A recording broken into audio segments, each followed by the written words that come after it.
Welcome back. Bulletin के आगाज में आपको बताएं कि जिला शर्की में सिंध बिल्डिंग कंट्रोल अथॉरिटी के अफसरान की मिली भगत रिहायशी मकानात पर मल्टी यूनिट्स बनाए जाने का सिलसिला जोरों शोर से जारी है। तारिक रोड के इलाके झील पार्क के सामने मकान नंबर 231A जो 600 गज पर मुश्तमिल है, वहां पर ग्राउंड प्लस 1 की अप्रूवल के बावजूद ग्राउंड प्लस 3 तामीर किया जा रहा है। इस बारे में मजीद तफसीलात जानेंगे डिप्टी ब्यूरो चीफ चैनल 5 वजाहत अली आब्दी से। वजाहत आब्दी, ये बताइएगा, ये क्या तरीका है कि जब एक चीज लागू है, कानून लागू है, तो फिर किस तरह उस पर 1+2 के बजाय 1+3 बनाए जा रहे हैं?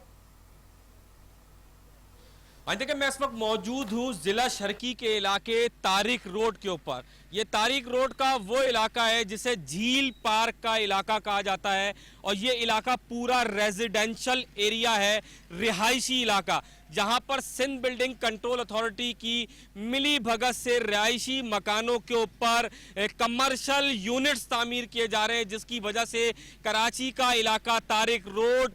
गुंजान नेबाद कंक्रीट के जंगल में तब्दील हो रहा है। यहाँ के रिहायशियों की गुज़िश्ता कई रोज से शिकायत मौसूल हो रही थी कि झील पार्क के अतराफ जो रिहायशी मकानात हैं उनके ऊपर कमर्शियल यूनिट्स तामीर किए जा रहे हैं, जिसकी वजह से यहाँ का इंफ्रास्ट्रक्चर, यहाँ के सेवरेज, यहाँ के पानी के मसाइल में इजाफा हो रहा है। मेरा कैमरामैन अगर आपको दिखा सके तो ये वो रिहायशी मकान है जिसके ऊपर आप देख सके ग्राउंड प्लस 3 का यूनिट तामीर किया जा रहा है, जिसके अंदर एक्स्ट्रा यूनिट्स बनाए जाएंगे। जो एक रिहायशी मकान है इसमें पहले एक फैमिली रहती होगी, मगर जब ये तामीर किया जाएगा ग्राउंड प्लस 3 तो इसके अंदर मुख्तलिफ यूनिट्स तामीर किए जाएंगे, जिसके अंदर मुख्तलिफ फैमिलीज आएंगी, जिसकी वजह से यहाँ पर सेवरेज के मसाइल बढ़ेंगे, यहाँ पे पानी के मसाइल बढ़ेंगे, यहाँ पे बिजली के मसाइल बढ़ेंगे और यहाँ पर गैस के भी मसाइल में इजाफा हो जाएगा। जिसके बाद यहाँ के रिहायशियों की जानिब से मुस्तकिल सिंध बिल्डिंग कंट्रोल अथॉरिटी में शिकायत दर्ज कराई जा रही हैं, दरखास्तें दी जा रही हैं। वजीर बल्दियात सिंध सैयद नासिर हुसैन शाह को भी